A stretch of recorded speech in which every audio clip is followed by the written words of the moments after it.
SpaceX. Mr. Hedler, do you know what the Trump-Musk administration did to that Inspector General? I believe he was fired. Thank you. I think everybody on the panel knows what the answer to these questions were.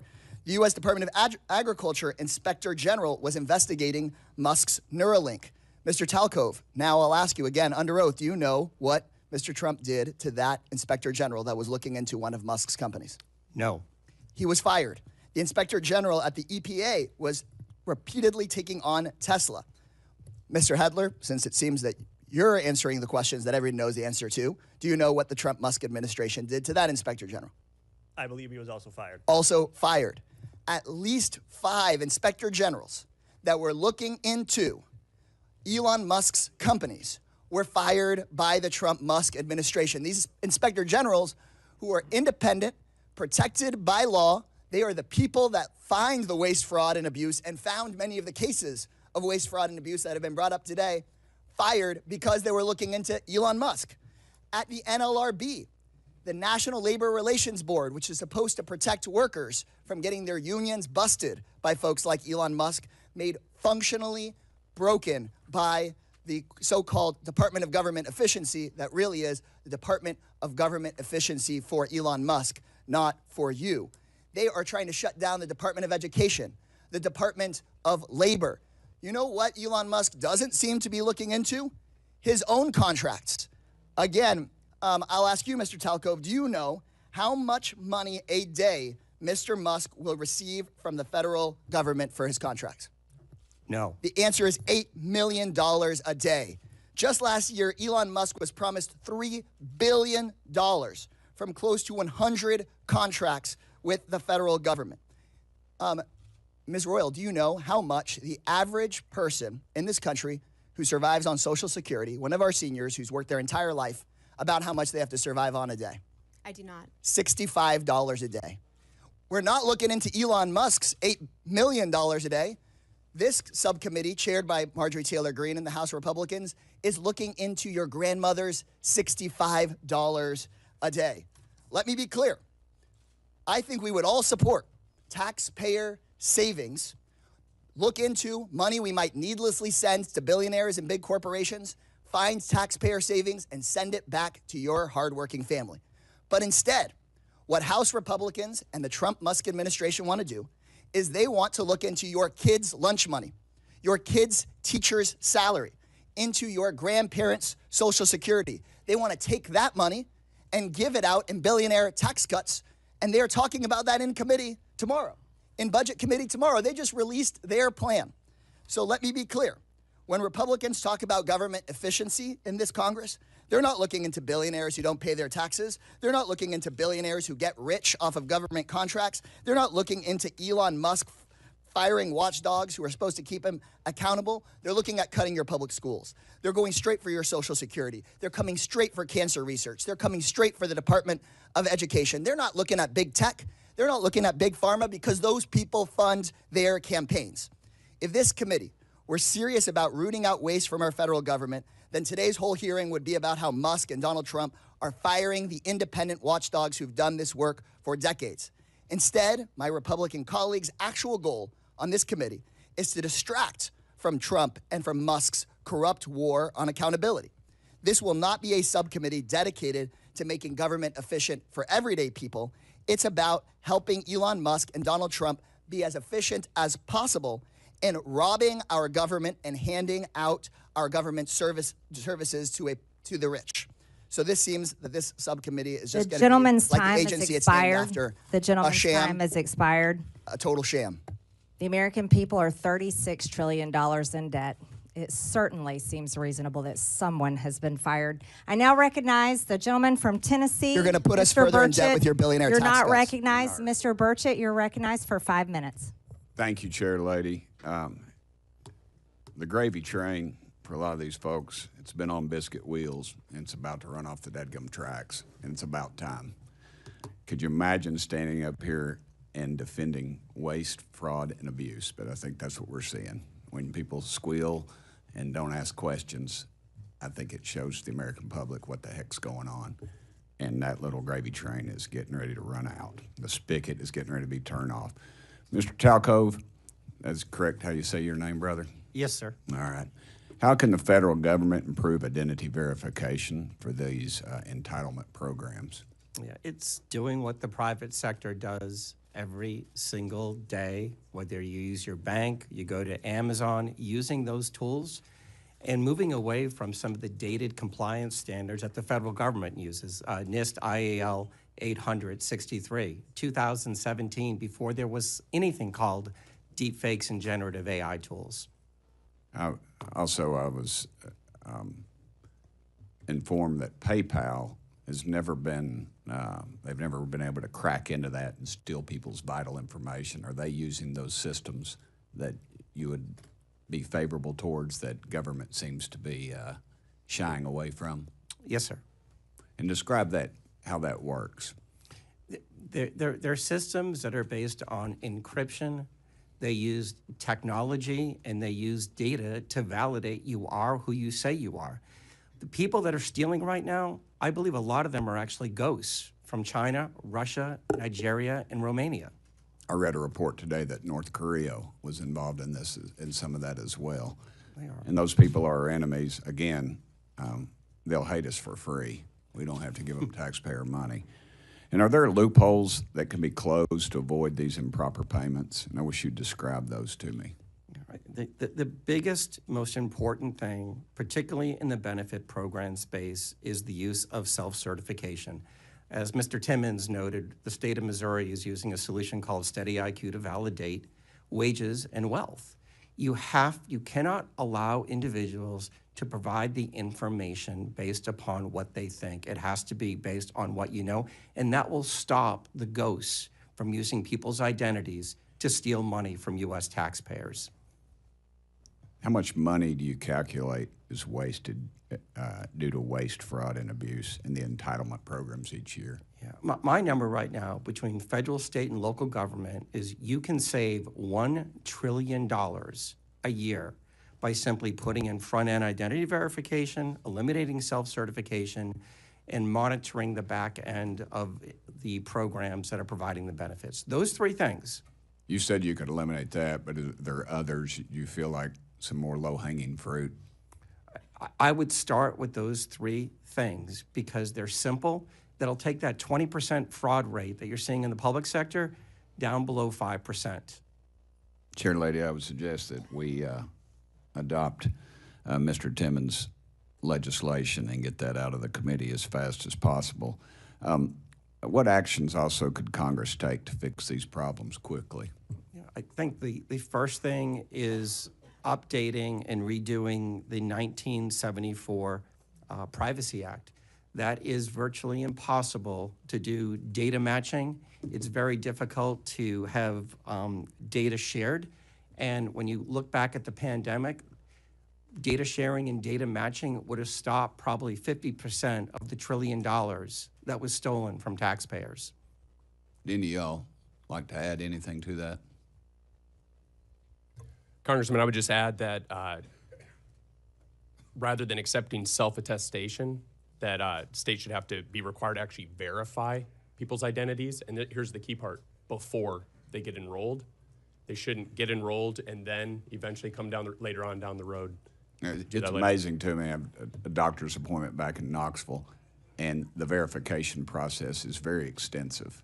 It's more so than the federal government requires for any of this. What type of computer systems are these agencies using, and do they need updating? They're using very dated technology, but they're also burdened. I look at the USDA, 6.2 million words in a 10,000-page document that shows how to implement the rules of the program. Nobody can figure that out. So one of the things that I think has to happen is the simplification of these processes and systems, and then just use the technology that we use every day in the private sector. Okay, thank y'all so much for being here. The gentleman's time has expired. Thank you, Chair Lady.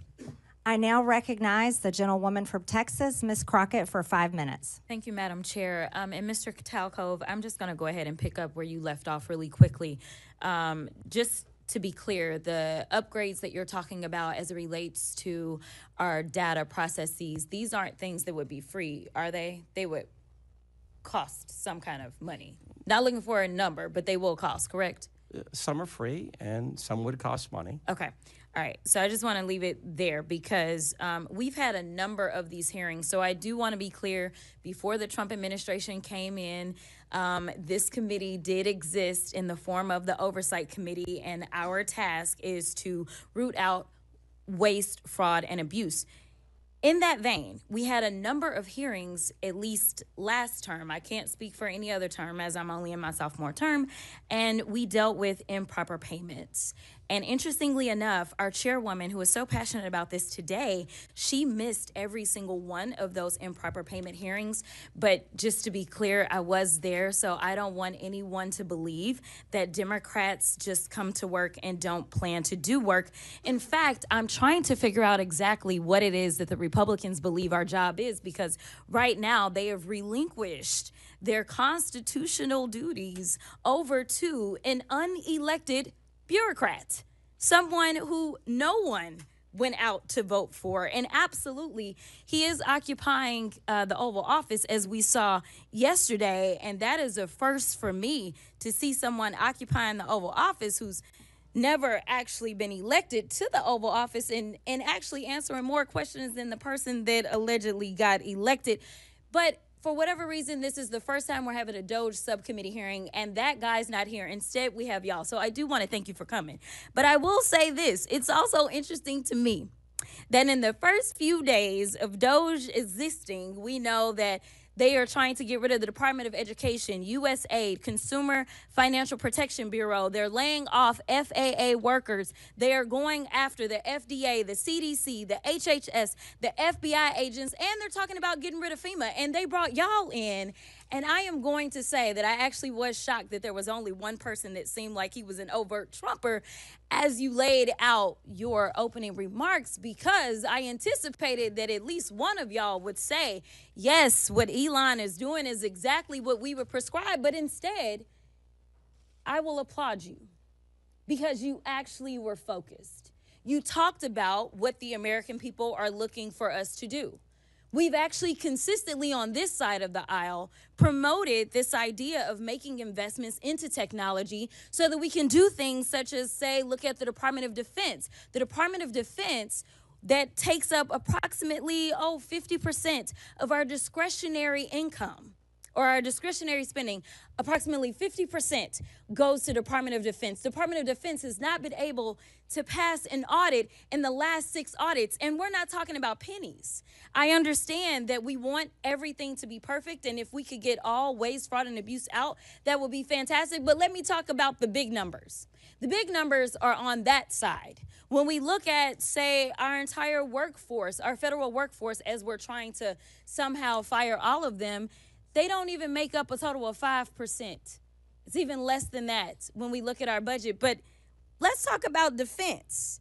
That just happens to be the same side of the ledger that Mr. Musk gets the vast majority of his money from. In fact, at the same time that they were unlawfully, and we will stay in court, because on this side, we believe in law and order. We believe in, a number of us are actually lawyers, but nevertheless, we understand the Constitution. We believe in that as well. And so there's things such as, impoundment, right? Because as Mr. Whitson said, he said, we need to return the power of the purse to Congress. It never left. According to the Constitution, that's where it's at. Now, I know that people are confused right now because for whatever reason, we had a guy that went in, and you talk about people invading our data. Listen, people said that they were upset about TikTok, but I'm upset about the guy that runs Twitter, who for sure is doing nefarious things, because I don't understand, if you are trying to conduct audits and figure out where the waste, fraud, and abuse is, I don't know why you would go to some tech guy. In fact, it was only techies that were sitting there at inauguration. We didn't have auditors. I would welcome auditors to come in and do forensic audits. In fact, he sat there in the Oval Office yesterday and he admitted that he was lying, and he was using his propaganda machine to do it when he said that we sent millions of dollars to Gaza for condoms. That was a lie. So let me tell you something. The we were gentlelady's duly elected, time has expired. And it is time for The us gentlelady's to do our time has job expired. and rein in this rogue actor known The as gentlelady's Elon time Musk. has expired. I now recognize the gentleman from Missouri, Mr. Burleson. Thank you, Madam Chair. I just want to speak frankly at first to the American people. We're nearing $37 trillion in national debt. What does that mean? That means that each and every U.S. taxpayer owes over $323,000. Okay? What does that mean? That means when the EPIC, which is the Economic Policy Innovation Center, says we have 18 trillion left. That's it. 18 trillion left to take out. And we're spending $2 trillion in debt every year. Folks, we're at the precipice of a debt, like a debt cycle. We are literally at a point in which the dollar will be worth nothing. What does that mean? And we know Social Security goes bankrupt in 8 years, right? Medicare goes bankrupt in 10 years.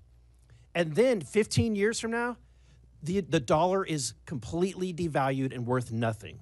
So what does that mean? That means your pension, the money in your bank, your savings is nothing. It's worthless. So what are we doing? We're trying to save this country. We're trying to save your pensions. We're trying to save your bank accounts. We're trying to save this country for the next generation. And it would be nice if we had help. But instead, we have people that are fighting us on this. And I think that I would hate to be in the Democratic Party right now because you're in a really bad bind. You're having to defend all of this crazy spending, all of this crazy waste. So how do you do it? You do ad hominem attacks. You attack the messenger. Oh, Elon Musk, right? He's rich. He must be evil, right? That's the attacks.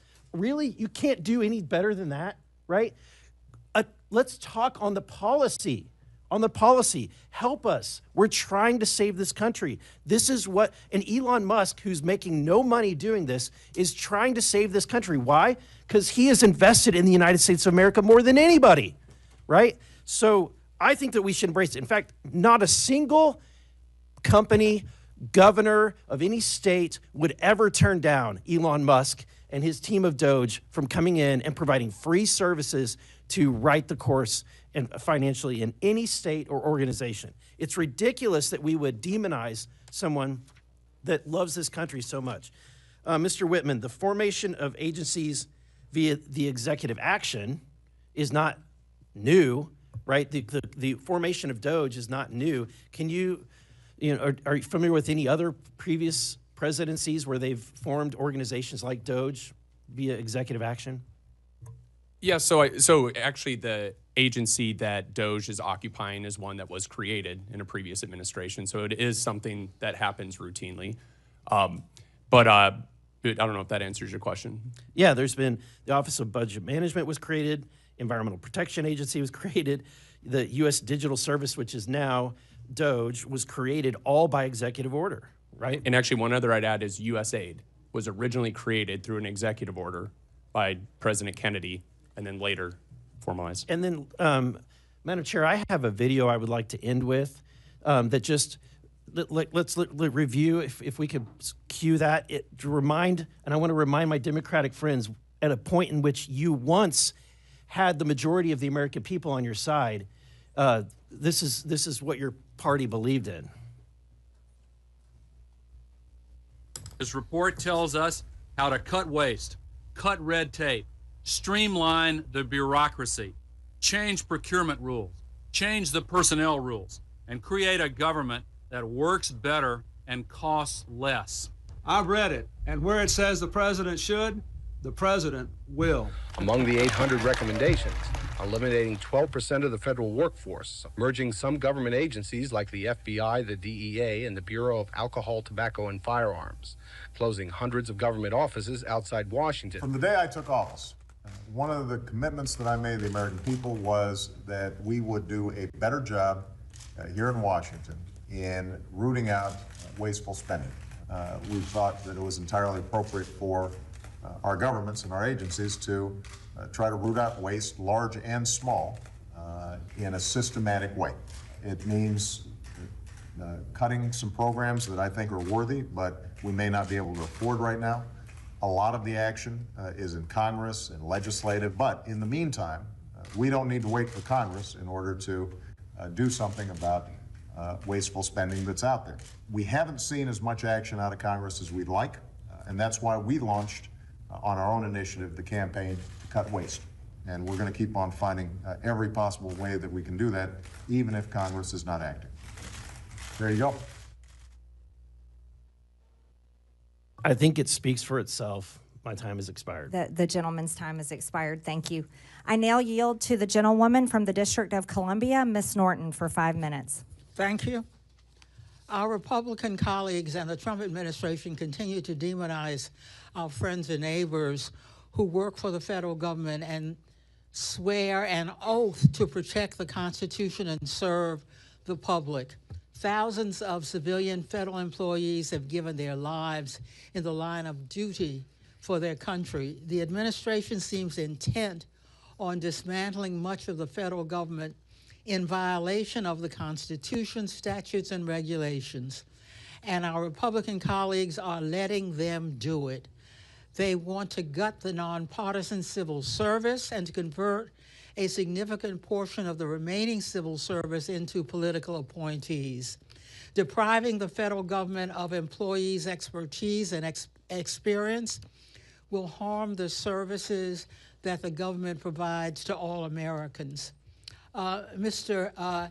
Hetler-Garlett, the administration is attempting to cause a mass exodus from our federal workforce. Will this increase or decrease waste, fraud, and abuse? Thank you, Delegate Norton. I think it's pretty clear that chaos is not the friend of efficiency. If you undermine the very functionality of the government, you're not going to make it more efficient. You're going to make it worse, and it's going to cost even more money to recoup or to fix things that go wrong in the interim. So again, I mentioned earlier that if you care about waste, fraud, and abuse, firing Inspector General doesn't add up. I think if you care about government being more efficient, I think intentionally creating chaos is the opposite of that. Well, Mr. Hetler-Garlett, do federal employees operate without oversight or rules and regulations? No, absolutely not. They are governed by plenty of rules and regulations, and when there are independent Inspector General at the agency they're supposed to be at, they also have a cop on the beat making sure that they do so. I want to highlight some stories demonstrating exactly the kinds of federal workers the administration is trying to force out. How about Chris Mark at the Department of Labor, whose pioneering work on mine safety has reduced minor safety deaths from roof collapses to almost zero today? Or Jared Koopman at the Internal Revenue Service, who pioneered new methods for tracking criminal cybersecurity currency transactions that led to the rescue of 23 children from rape and assault, as well as the seizure of hundreds of millions of child abuse videos and 370 pedophile arrests. This work also prevented funding from going to terrorist groups. Or Ronald E. Walters, who manages the 155 national cemeteries around the country and tends to the resting places of almost 4 million veterans. These are just a few of the federal workers who serve Americans every day. The workers are wildland firefighters, border guards, doctors, nurses, food inspectors, air traffic controllers, and law enforcement that do their civic duty, often despite the fact that they could make such more in the private sector. Thank you, and I yield back. The gentlelady yields. I now yield to the gentleman from Georgia, Mr. Jack. Well, thank you very much. Thank you very much, Madam Chair. And I want to also thank you for convening this hearing. I think it's incredibly important, and I want to thank our witnesses for appearing before us today. Like another member of this committee, I too was once an employee of the Executive Office of the President.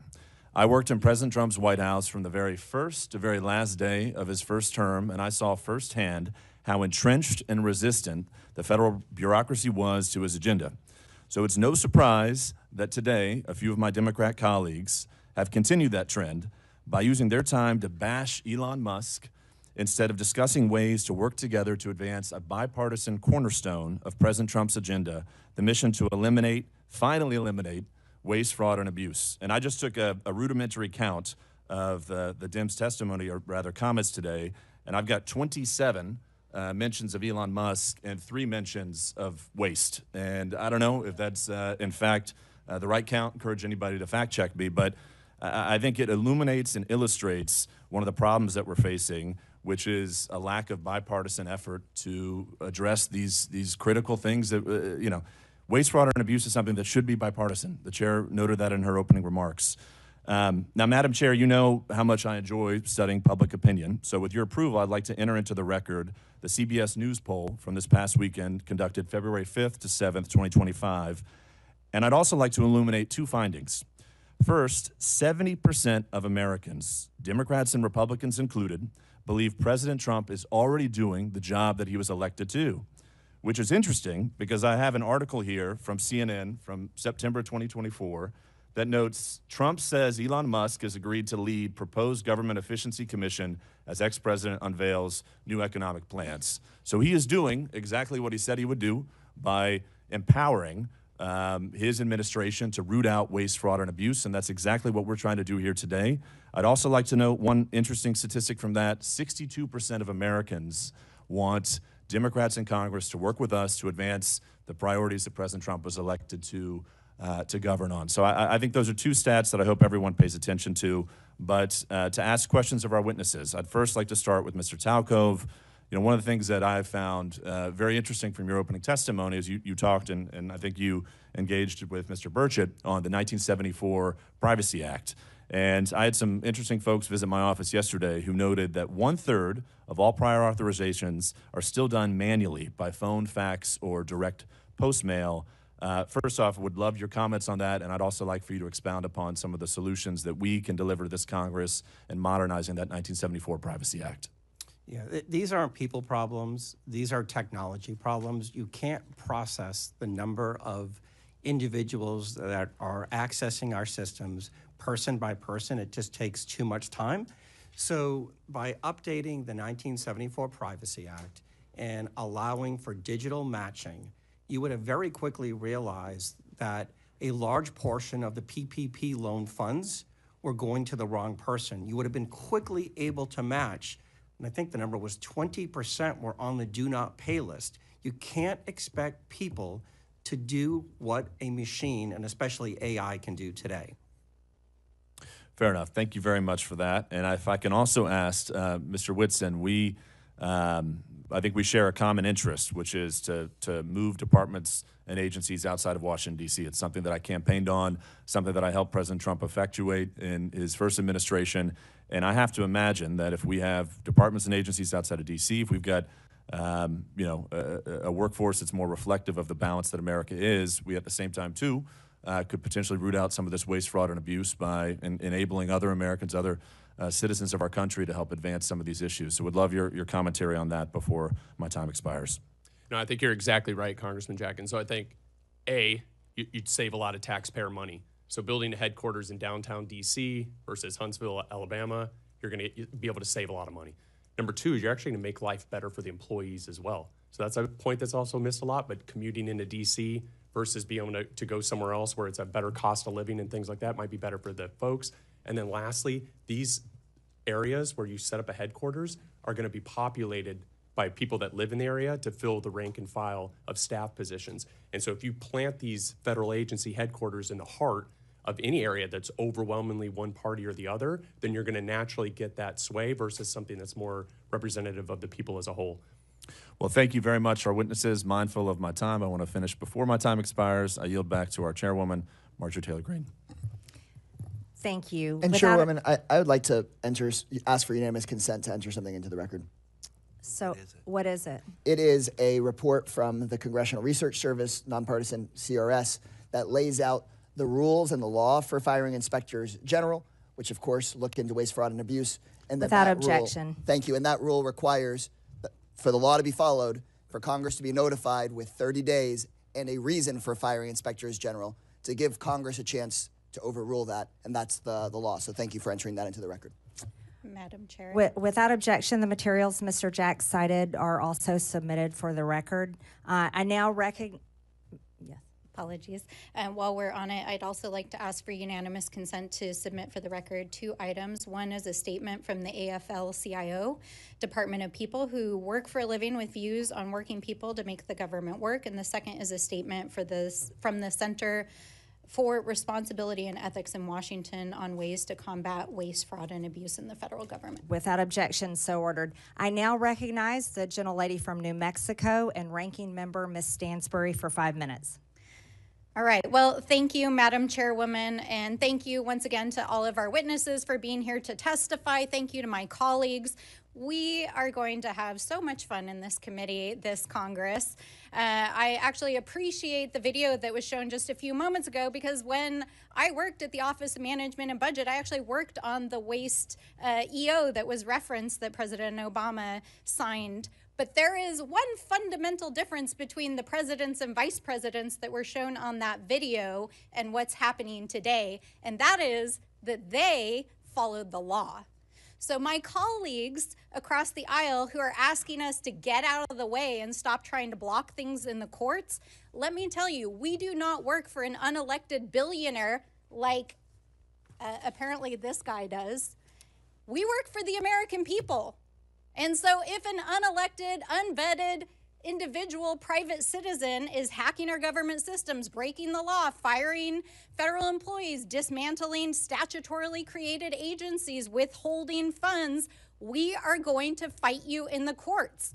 And I'm actually really sad that my dear friend Mr. Burchett left because I want to talk about that gravy train on biscuit wheels that he just talked about, because that gravy train is not the federal workforce. It's the billionaires that are trying to hack that system right now, and which unfortunately my colleagues right now are working on a reconciliation deal to cut Medicaid, to cut Medicare, and use that money to give to tax breaks to their billionaire buddies. That is the gravy train that is actually going on here. But because this is the Oversight Committee, let's do a little bit of oversight. For the last several weeks, I've been talking to Treasury and OMB officials to try to get to the bottom of why Elon Musk and his team are trying to hack the Treasury payment system, because this is a completely nonpartisan system that literally just pays the bills of the federal government. So why are they so eager to hack this system? And I have to say that over the last several weeks, we have literally received thousands of calls in every single congressional office. In fact, we know that our friends across the aisle are also receiving these calls because this system pays the bills of the U.S. government. It pays our soldiers. It pays for the work that we do overseas. It pays your Social Security benefits. It pays your tax refunds. So why is Elon Musk and his hackers trying to access that system? And why did a senior civil servant who had overseen this system for over 30 years get asked to stand down after a 25-year-old intern working for Elon Musk tried to get access to the code for that system? Now, thankfully, they were shut down in the court system, but Musk has installed, with the president's blessing, one of his Silicon Valley buddies, who I want to point out, in which the media has not paid a lot of attention to, is the CEO of a private IT company, including Citrix, that has millions of dollars in IT contracts with the federal government. And not only is he still operating as the installed DOGE person at Treasury, he's actively still the CEO of this private company. How is that even legal? Is it legal? I don't think it's legal because the federal court is trying to shut this down. We also know that that 25-year-old software engineer, in violation of the court order, was actually given access to modify the code. So what is going on here? And why is this such a threat to the American people? Why are thousands of people calling us? It's because of the size and the significance of these payments, because it is an invasion of the privacy and security of the American people, because it could threaten our ability as a country if there was a default in the debt ceiling, and because it contains highly classified information that our foreign adversaries are trying to cyber attack us regularly for. So why is a private citizen being given access to this system? We know they're trying to shut down payments. They're trying to shut down agencies. What's next? Are they going to shut down your Social Security payments? We don't know, because they have no oversight, and Elon Musk will not come in front of this committee. And in fact, the Treasury folks are saying this is the biggest insider threat they've ever seen in the history of the agency. So we are sounding the alarm, and no matter how many executive orders that Donald Trump signs or how many tweets that the VP sends, you cannot rewrite the Constitution, and we are going to hold you to account. I yield back. The gentlelady yields, and I now recognize, oh, yes. I have 3 documents I want to submit for the record. The What first document is the Constitution, Article 2. I would like to submit that for the record. That clearly spells out the president's authority. I would also like to submit for the record 5 U.S. Code 3161, the employment compensation of employees, which clearly spells out his authority to create DOGE. And then I want to submit for the record the executive order that Trump issued on January 20th of 2025, establishing DOGE officially. Without objection, so ordered. I now recognize the gentleman from Texas, Mr. Gill, for 5 minutes. Thank you, Madam Chair, and thank you for hosting this committee. If we've learned anything so far, it's that Republicans want to cut waste, fraud, and abuse from our federal government and save taxpayer dollars, and Democrats want to grandstand and play politics. We can see right now, even of the 6 Democrats on this committee, only 1 can even be bothered to stay for the duration of this hearing.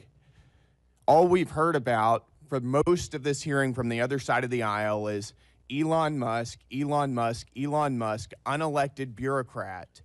And I'd like to ask if Democrats really care about unelected bureaucrats making decisions over our lives, where were they whenever their god, Anthony Fauci, was forcing vaccine and mask mandates on the American people for 4 years during the, during the COVID crisis? Where were they whenever unelected Alejandro Mayorkas was facilitating the invasion of our country by illegal aliens who were murdering and raping and pillaging our people? Where were they whenever the Secretary of Education, unelected Cardona, targeted states and schools and people who were disagreed with his view of the radical left's transgender ideology? Where were they whenever Gary Gensler, former chairman of the SEC, also unelected, was lawlessly thwarting the development of financial markets, particularly in the crypto space, by lawlessly pursuing regulation via enforcement? They were nowhere to be seen because they don't care, because all of those things benefited their side of the aisle at the expense of ours. And perhaps that's also why they don't seem to be very interested in rooting out improper payments from our federal government. If you wonder why so many people are cynical about American politics, this is it. This is exactly why. The reality is that Elon Musk serves as an employee of the president, and we were given a massive mandate to carry out what he's been doing. His job is to carry out the will of the American people as expressed through the executive. That's exactly how the Constitution is supposed to work. The Constitution did not create an unelected, unaccountable 4th branch of government in the administrative state. The American people know this.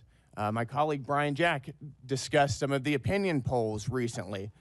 We are doing, and President Trump is doing, exactly what he was elected to do.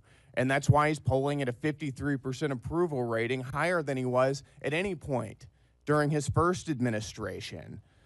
Even Elon Musk and his DOGE efforts now are polling at a 49% approval rating, which, just to point out, is 16 points higher than President Biden was polling at whenever he finished his term in office. The Democrat Party has for decades systematically grown and weaponized the administrative state against the American people, and the American people have had enough of it. Right now, we're talking about $2.7 trillion in improper payments since 2003. We're uncovering what could be the biggest money laundering scandal in American history. And the other side of the aisle could care less. They have no concern about where this money went, to what entities it went, to what governments, to what people or groups, nothing. All they want to talk about is Elon Musk incessantly. So it does make me wonder, if they don't care about where it's going, do they have an idea? Because what we've uncovered so far is that so much of the waste, fraud, and abuse of our federal government is actually funding their side of the aisle. It's funding media outlets that are running cover for Democrats routinely. The NPR, PBS, the BBC, Politico. It's going to fund left-wing NGOs that are facilitating the invasion of our country. It's going to fund left-wing transgender activism and sex changes all over the globe. This is money that's being used, taken from the American people and used against their interests. If you care about rooting out waste, fraud, and abuse, we should be serious about this. I'm very excited to be on this committee. I'm excited to expose what's being going on. Thank you, Madam Chair, and with that, I yield. The gentleman yields. In closing, I want to thank our witnesses again for their testimonies today. I now yield to the ranking member for closing remarks. Thank you, Madam Chairwoman. Well, I never thought so many conspiracy theories and wild accusations could be wound into one 5-minute speech, but I appreciate my friends across the aisle.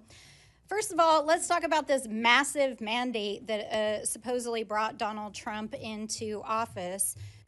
Donald Trump did not run on putting an unelected billionaire in charge of dismantling the federal government. He ran on lowering prices for Americans. And I think it's interesting that while we're sitting here this morning, the top of the New York Times is reporting that inflation has risen unexpectedly as food and energy prices have soared. What's going on, guys? I thought you were going to tackle inflation and food and energy prices. Isn't that what the executive orders were supposed to do? Oh, wait. Or is dismantling diversity, equity, and inclusion in our federal agencies and putting an ideological agenda and trying to fire the federal workforce your actual agenda? Have you been too busy trying to actually address the fiscal health of this country? Because the numbers are telling us that you have. So let's be real about what's going on here. I also want to point out that literally while we've been sitting here for the last almost 2 hours getting lectured on fiscal responsibility, literally the Republicans just released their plan to raise the debt limit while we were sitting here. And they want to raise it by $4 trillion.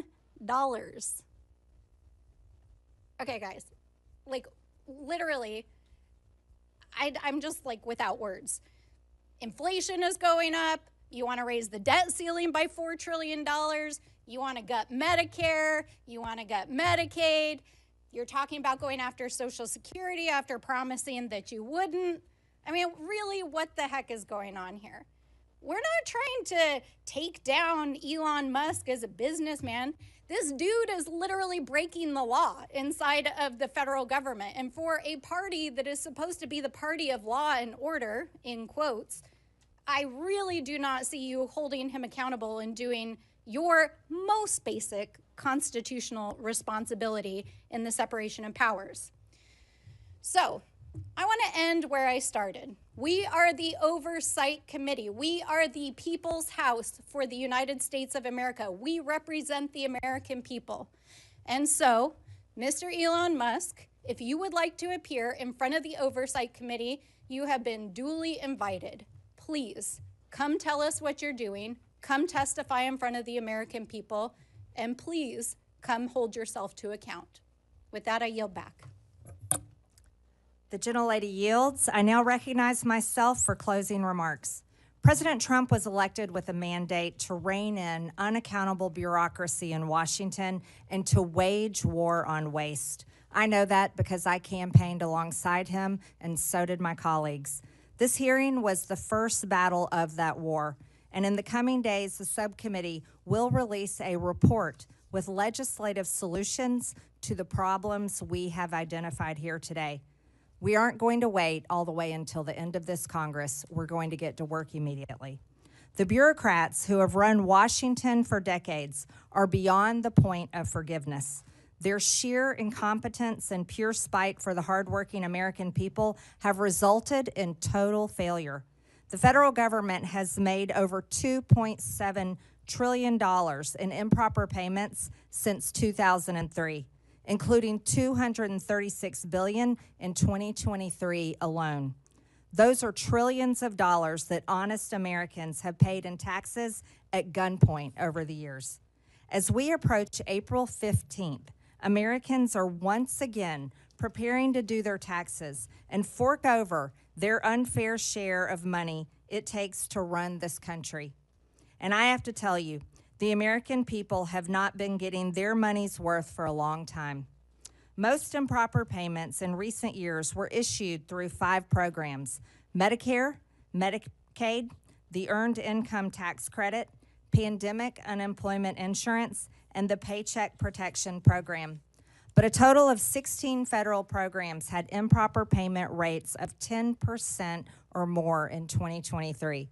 That includes SNAP, the federal food stamp program, which paid out $10 billion taxpayer dollars improperly.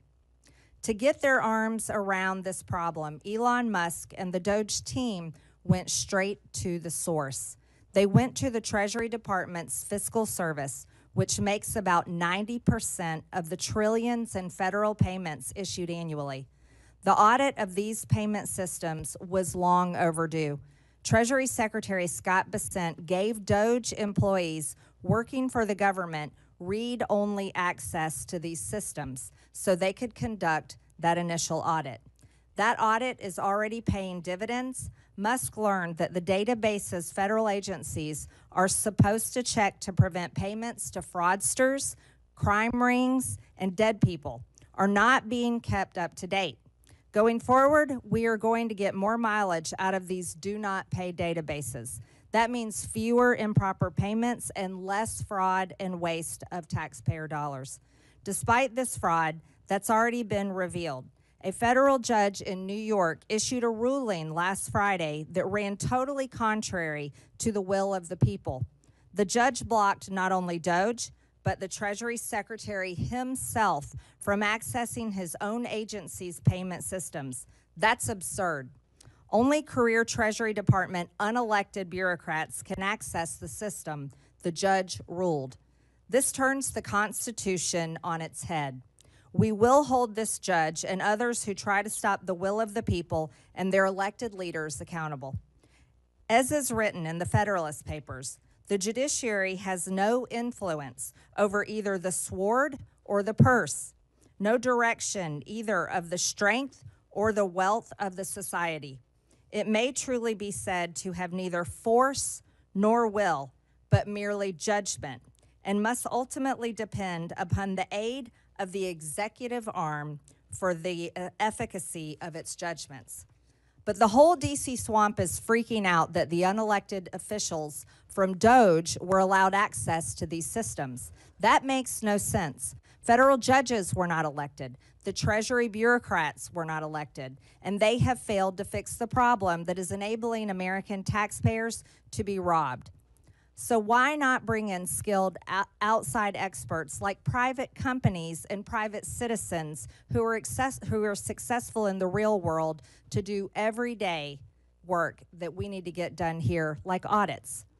Of course, federal payment systems are only one link in the improper payment chain. We need to look at other links in the chain. We need better front-end identify verification to screen out fraudsters, and we need to close eligibility loopholes. That means not letting applicants self-attest to their own eligibility. And it means ending categorical eligibility, which lets someone who fraudulently qualifies for one federal benefit automatically get other federal benefits. Finally, we need to better coordinate fraud prevention efforts between federal governments and the states.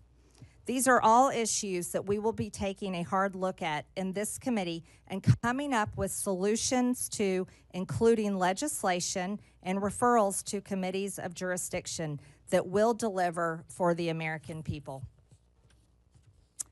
With that and without objection, all members have 5 legislative days within which to submit materials and additional written questions for the witnesses, which will be forwarded to the witnesses. If there is no further business without objection, the subcommittee stands adjourned.